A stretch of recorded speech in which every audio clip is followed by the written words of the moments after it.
The challenge of the Yukon. It's Yukon King, swiftest and strongest lead dog of the Northwest, blazing the trail for Sergeant Preston of the Northwest Mounted Police in his relentless pursuit of lawbreakers. On King! On, you husky! Gold discovered in the Yukon. A stampede to the Klondike in the wild race for riches. Back to the days of the gold rush, with Sergeant Preston and his wonder dog, Yukon King, as they beat the challenge of the Yukon.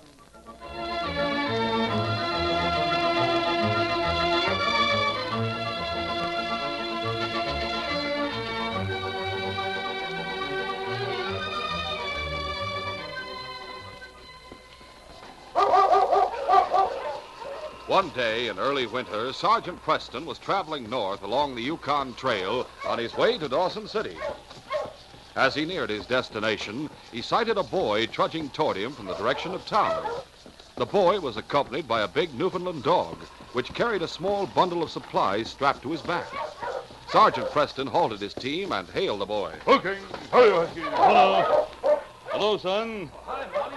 Where you heading? I'm on my way to visit a friend. He has a cabin south of here. I'm Sergeant Preston. My name's Davy Martin. Glad to know you, Davy.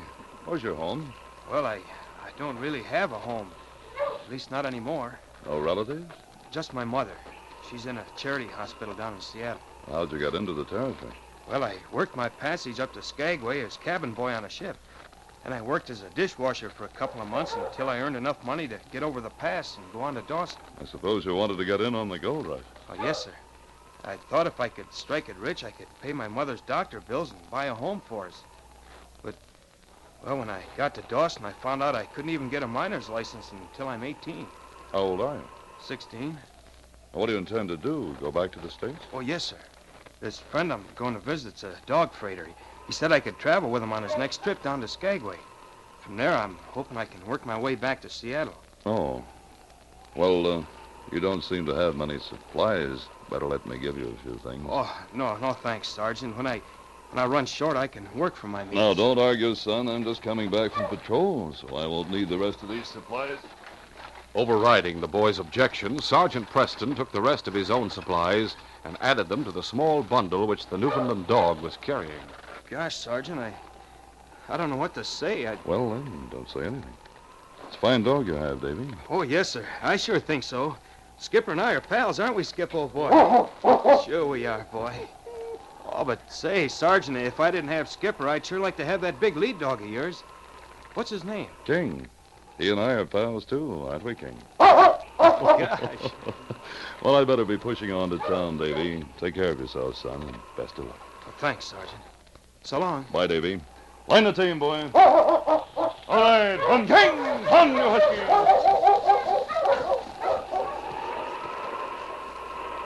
When Sergeant Preston arrived in Dawson, he drove to Mounted Police headquarters and unhitched his team. Then he reported to Inspector Conrad. Sergeant Preston reporting back from patrol, sir. Well, hello there, Sergeant. It's good to see you and King again. Thank you, sir. Pull up a chair.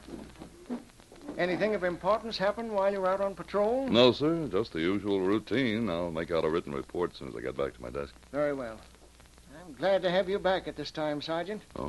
Do you have another assignment for me, sir? Yes, and I think it's the kind of assignment that you can handle better than anyone else. What is it, sir? Well, since you've been gone, a number of robberies have occurred on the Yukon Trail. Any particular place? Well, they've happened at various points between here and the Stewart River. But apparently they've all been the work of the same men. A gang. 3 men, to be exact. Any descriptions? Practically nothing, Sergeant. They always wear bandanas, so none of the victims have seen their faces. However, the people who have been robbed all agree that the leader is a heavy-set fellow, apparently quite a bit older than the other 2 robbers, perhaps a man in his 60s. Oh, that's not much to go on, sir. No, it isn't, but it's all we have. I'll get you the file on the case and spend the rest of the afternoon reading over the reports on the robberies. Tomorrow morning, we'll have another talk. Very well, sir. At that same moment, in a cabin on the Yukon Trail, 3 men were seated around a table. One was an elderly man, while the other 2 were considerably younger. But all were tough-looking, hard-bitten individuals. In one corner of the room, a tired-looking woman was peeling potatoes. Well, how about it, Paul? What's this job you got planned for tonight? Yeah, you said you were going to tell us about it. Land sakes alive. You aren't fixing to pull another robbery tonight, are you, Ham? What I'm planning to do is none of your business. Just tend to those spuds you're peeling. But it's your own good I'm thinking of, Ham. Yours and the boys. Why, it's hardly been a week since you pulled off that last robbery. Nobody's asking you what you think. Yeah, you better keep out of this, Ma. All right, I won't say any more. But you mark my words, you better not keep on this way. Sooner or later, the Mounties... You shut up! No, getting back to business. Tonight, we're going to hold up Sullivan's Roadhouse. Sullivan's Roadhouse, huh? Yeah, that's 4 or 5 miles south of Dawson. That's right, Frank. Not such a big place, but they do plenty of business. They've got bunks for about 20 men. And on top of that, there's usually a bunch of sourdoughs hanging around the bar every night. We ought to be able to make a pretty good haul. Yes, we'll do all right. Don't worry about that. Yeah, this ought to be a good night for it, too. Looks of that sky out there, there'll be snow coming down before dark. Cover our tracks. Yes, just what I'm thinking. But we'll take extra precautions just in case. What do you mean? When we leave the roadhouse, we'll strike north. So if anyone takes after us, they'll think we're heading for Dawson. What's the idea of that? If we want to get back here to the cabin, we'll have to head south. Shut up, wait till I explain. We'll only head north for a mile or so. And we'll come to a branch trail I know about that cuts off to the east. Oh, yeah, I know that trail. When we get there, we'll turn off to the east. And circle back here to the cabin. Oh, no, I savvy. That's a plenty smart idea, Paul. What time do you think we ought to get started? We'll hit the trail right after supper. That'll get us up to the roadhouse around 10 o'clock. Now, if everything goes right, we ought to be back here with the swag about 2 o'clock in the morning. Meanwhile, Davy and his dog Skipper continued steadily southward along the trail.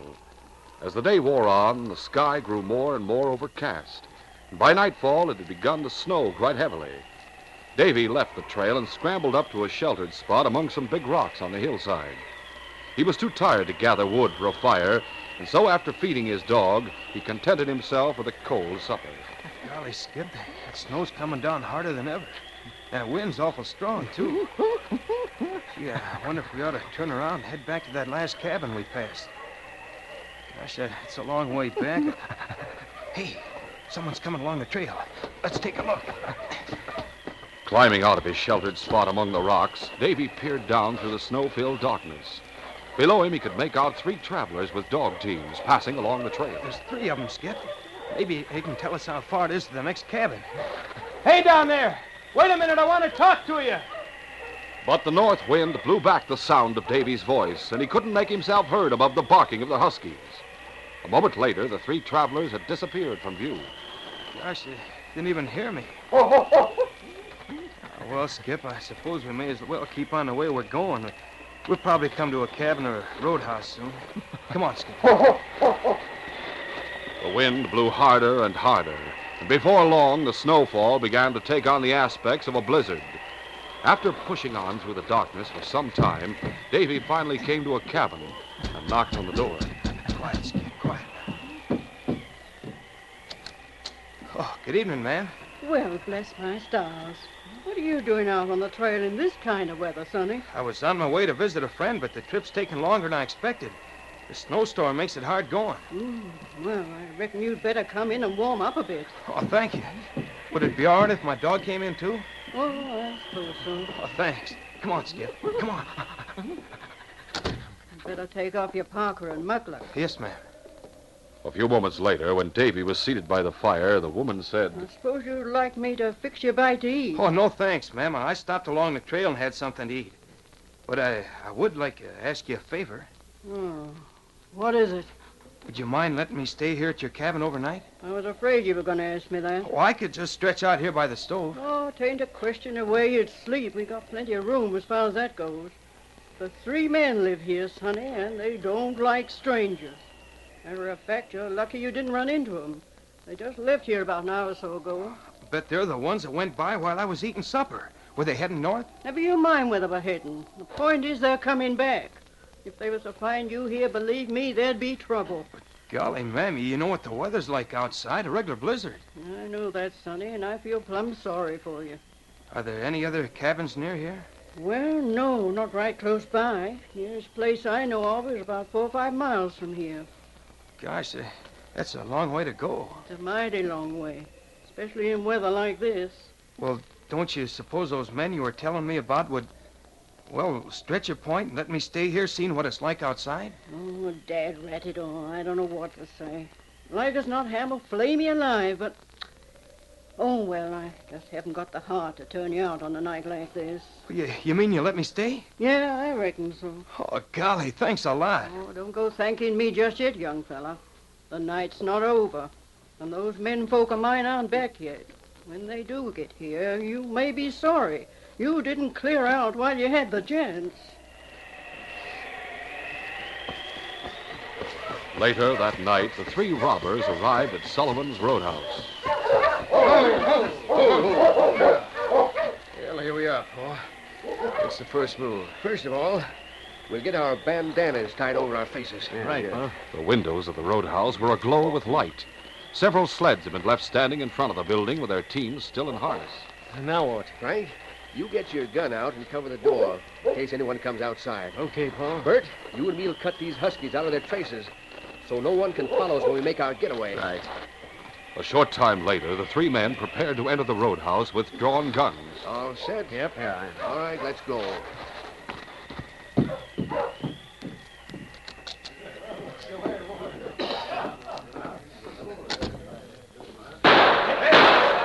Get your hands up, all of you. Holy smoke, it's a stick-up! No, you don't. Anyone else hitching the stop lead? Good work, good work. All right, you sourdoughs, line up against that wall and toss your pokes on the floor. All right, boys, back to the wall. After collecting all the guns and valuables and forcing the owner to open the safe so they could clear out the contents, the three crooks prepared to make their getaway. Frank was carrying the guns which they had taken from the customers in a big bag which the crooks had brought along for just that purpose. All right, boys, I reckon we've got everything. Let's mush. And don't anybody try stopping us.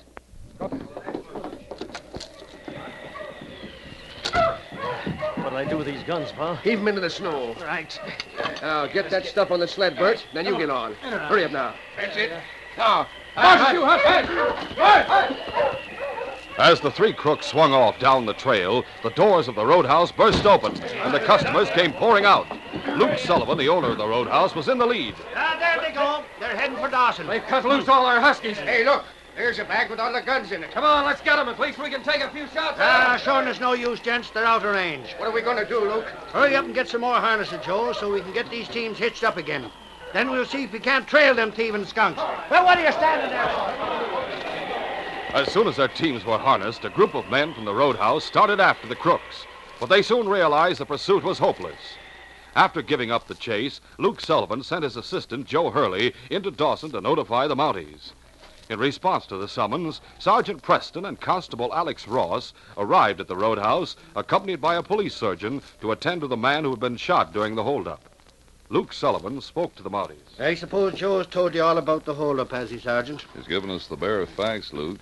He says the robbery was committed by 3 men. Yep, that's right. And if you ask me, it was them same 3 crooks that have been pulling off all the holdups along the Yukon Trail these last couple of months. What did they look like?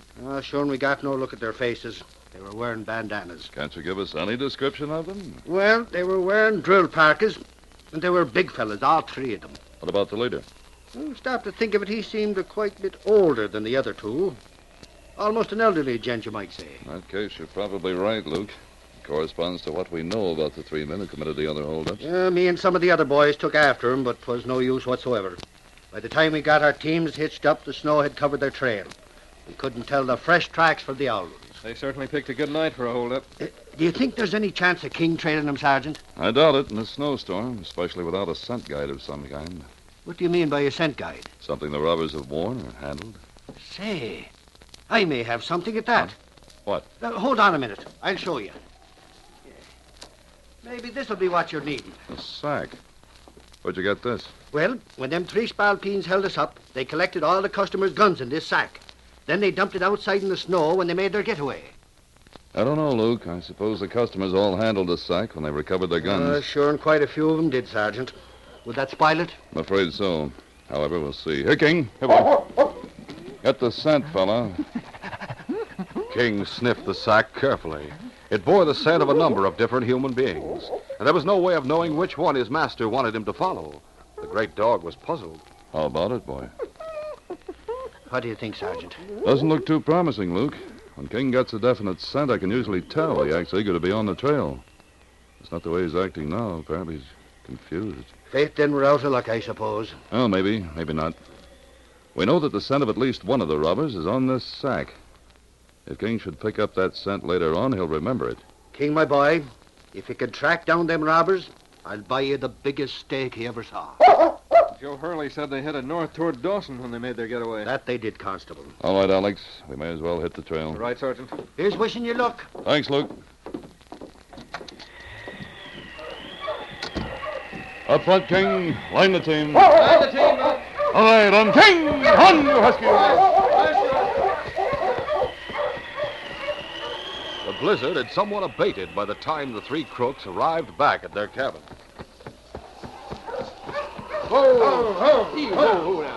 Give me that lance and carrying your sled, Pa. I'll unhitch the dogs. All right, wait till I get it for you. What? Flash and all, What's the matter? can't find the lantern. One of you got it? No, you were carrying it on your sled. I remember that for sure. Must have fallen off somewhere along the trail. Well, no matter. There's another lantern hanging in the woodshed. Go get that one. Yeah, all right. Come on, Bert. Help me carry the swag inside. Yes, sure.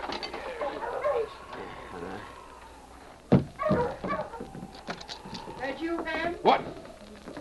What in tarnation are you doing up at this time of night, Elmer? I told you before not to sit up for us when we're pulling a job. Now, Ham, control yourself. Go ahead and put the swag on the table, Bert. We'll count it up later on. Yeah, sure. The reason I waited up for you is that we got a visitor. A visitor? Land sakes, don't go roaring so loud. You wake him up. Who is he? Oh, just a boy. He's sleeping in the back room in Frank's barn. My thunder, I've told you 100 times I don't want no strangers poking their noses around here. But I couldn't turn him away, not in weather like this. I don't give a hang what kind of weather it is. He's not staying around here. But there's no place else he could go. That's his lookout. I'm going to boot him out of here right now. Oh, now, wait a minute, Paul. What's the matter with you? Don't you think it's kind of risky kicking him out this way? What are you talking about? Well, I mean, if we kick him out now, he's not going to forget about it. Like as not, he'll tell folks how us three came home in the middle of the night and turned him out in this blizzard. Well, what if he does? Suppose the kid blabs to someone. And then that someone hears how Sullivan's roadhouse was robbed tonight by 3 men. They might figure out that we did it. Say, my thunder, I never thought of that. Grab up the lamp and we'll go back and see if he's sleeping. Yeah, good idea. Davy had been awakened by the sound of Ham's angry voice, and after hearing what Bert had said, he huddled terrified under the blankets. He decided to pretend that he was asleep. His dog, Skipper, who was stretched out on the floor beside the bunk, looked up with a growl as Ham and Bert appeared in the doorway. He's asleep, all right. Yeah, dead to the world. Come on, let's go back out in the front room. Figure out what to do. You're not going to turn him out, are you, Ham? No, I'm not going to turn him out. But we may have to get rid of him. You mean Get rid of him. Yes, kill him, that's what I mean. Holy smoke, Pa, do you know what you're saying? Certainly I know what I'm saying. Whether we kick him out or not, he knows the 3 of us were gone somewhere for half the night. Like you say, could be mighty unhealthy for us if that news ever got circulated around. Oh, Pa, you can't do it. Shut up and let me think. If you hadn't been such a fool, we wouldn't be in this mess. Doggone it, I don't like the idea of killing him. We can get away with all these robberies, but murder is something else. What are you talking about? You plugged a man at the roadhouse tonight. I just winged him. It wasn't murder. Besides, if we did kill him, what do we do with his body? Bury it somewhere. What do you suppose? Yeah. And what happens when he turns up missing? For all we know, a dozen different people saw him heading this way. The Mounties might be able to trace him right here to this cabin. Reckon they might at that. I don't think the kid's likely to go shooting off his mouth. Not if we don't turn him out or do anything to make him suspicious. That's right, Ham. I'm not so sure about that. I say we better not do anything hasty. Let's sleep on it first. The kid'll still be here tomorrow morning. Maybe you're right. I'll think it over. But if I still feel the same way in the morning, I'm going to do away with the kid, whether the rest of you like it or not. Meanwhile, Sergeant Preston and Constable Ross had arrived at the branch trail, where the 3 crooks had turned off in order to circle back to their cabin. Poking! Hurry, Husky! They turned off on this branch trail, Sergeant? I don't know, Alex. Might be worthwhile to follow it and see if King can pick up that scent. If this trail circles back to the south, it wouldn't make sense for them to head toward Dawson if they wanted to go in the opposite direction. They might have done it on purpose to mislead us. What's the matter with King? Looks like he's found something. Just a second, fella. I'll light a lantern. We'll go over and see what it is. A moment later, the sergeant and Constable Ross bent down to examine King's find. What? It's a lantern. Yes. From the depth of the snow under it, I'd say it was dropped here sometime tonight. Do you suppose it belonged to the hold-up men? It's possible. If they did use this branch trail, the lantern may have rolled off one of their sleds while they were making the turn. Oh, wait a minute. What's the matter? There's a name painted on the bottom of the lantern. Ham Wiley. You know who he is? I certainly do. Met him last summer. He and his sons were rafting logs downriver to Dawson before the freeze-up. How many sons does he have? 2. And they're both grown men. Holy mackerel, in that case... Yes, they could be the 3 men who held up the roadhouse. Where do they live? A cabin south of there. Come on, Alex. We'll go there and check up on them. Back at the cabin, the crooks had routed Davy out of bed so that Frank Wiley could occupy his own bunk. Mrs. Wiley fixed some blankets on the floor by the stove, and Davy stretched out willingly with Skipper at his side. He waited for over an hour, until the sound of snoring from the back room told him that the family was asleep. Then he whispered to his dog. Gosh, Skip, we gotta get out of here and report to the police. Those 3 men are crooks. I heard everything they said. We wait till morning, they may kill us. Quiet, Skip, quiet. Don't make any noise or they may wake up. Getting up out of the blankets, Davy dressed himself as quietly as possible. Then he tiptoed toward the door. Come on, Skip.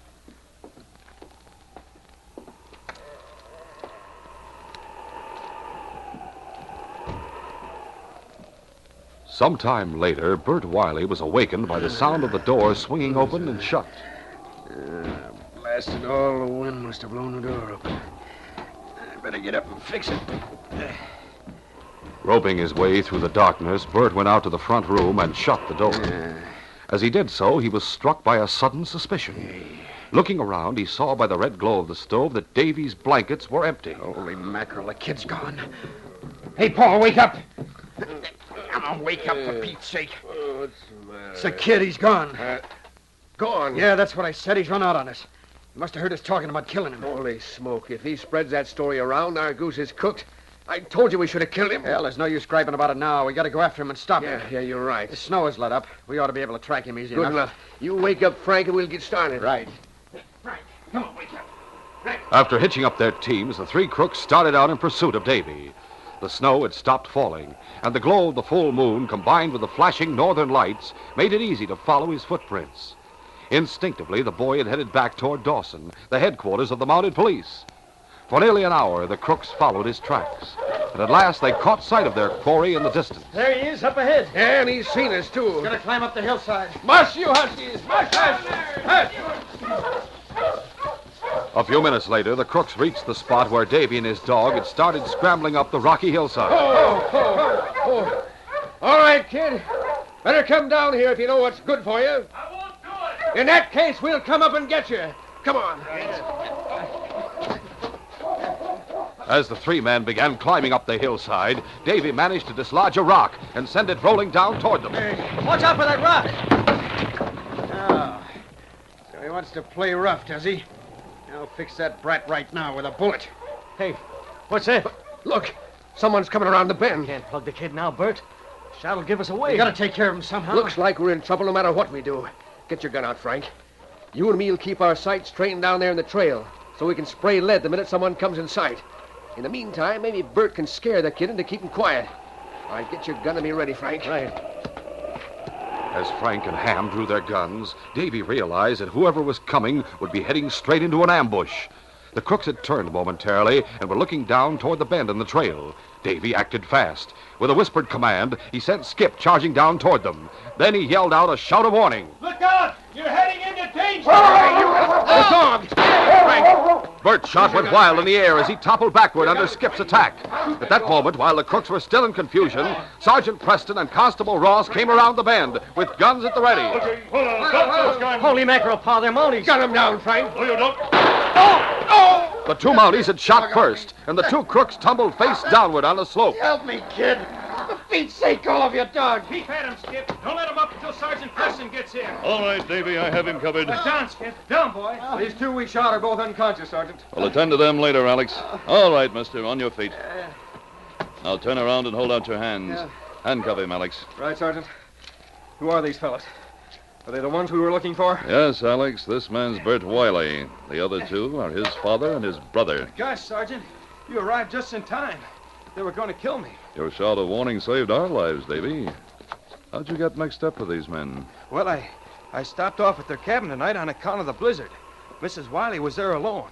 She let me stay, but when these three men got back, her husband was real mad at her for letting me in. Oh? It seems he and his sons had just robbed a roadhouse or Then something. you were right, Sergeant. Yes. Go on, Davy.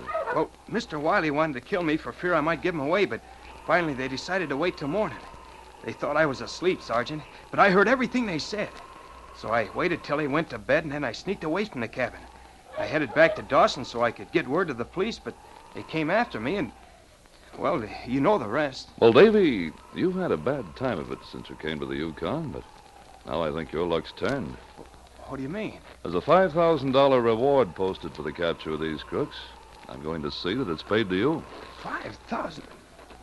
Oh, golly, Sergeant. Oh, but gee, you're the ones who captured them. We might both have been killed if you hadn't shouted that warning and the skipper hadn't taken care of Bert Wiley. Besides, the Northwest Mounted Police doesn't accept rewards, Davy, so the $5,000 will be all yours. Oh, gee. With that money, I'll pay Mother's doctor bills, and we'll be able to have a home of our own. Oh, gosh, Sergeant, I can hardly wait to see her and tell her the news. I imagine she'll be mighty happy just seeing you again, Davy. By that time, these three will be behind bars where they belong, and this case will be closed.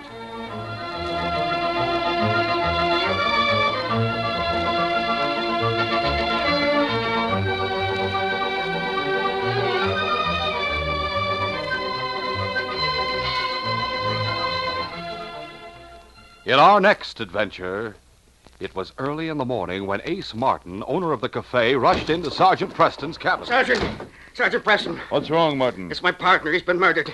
His furniture's wrecked. Dishes are smashed. Lamps are busted. And blood all over his cabin. All right, King. Let's go, boy. Sergeant Preston doesn't realize that he is to oppose a crook of exceptional cunning. One who lies in wait with a loaded gun to kill anyone who successfully follows his trail. Be sure to hear this exciting adventure next Saturday. These radio dramas, a feature of the Challenge of the Yukon Incorporated, are created by George W. Trendle, produced by Trendle Campbell Enterprises, directed by Fred Flowerday, and supervised by Charles D. Livingston. The part of Sergeant Preston is played by Paul Sutton. They are brought to you every Saturday and Sunday.